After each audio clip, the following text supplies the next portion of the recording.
In this Foxy Tech video, you'll learn how to switch to SteamOS Beta on Steam Deck. Beta software can be less stable, so only switch if you're okay with occasional bugs. First, press the Steam button to open the menu. Next, open Settings.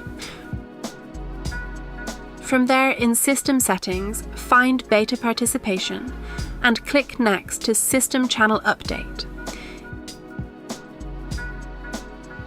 If you don't see beta participation, make sure you're in gaming mode, not desktop mode.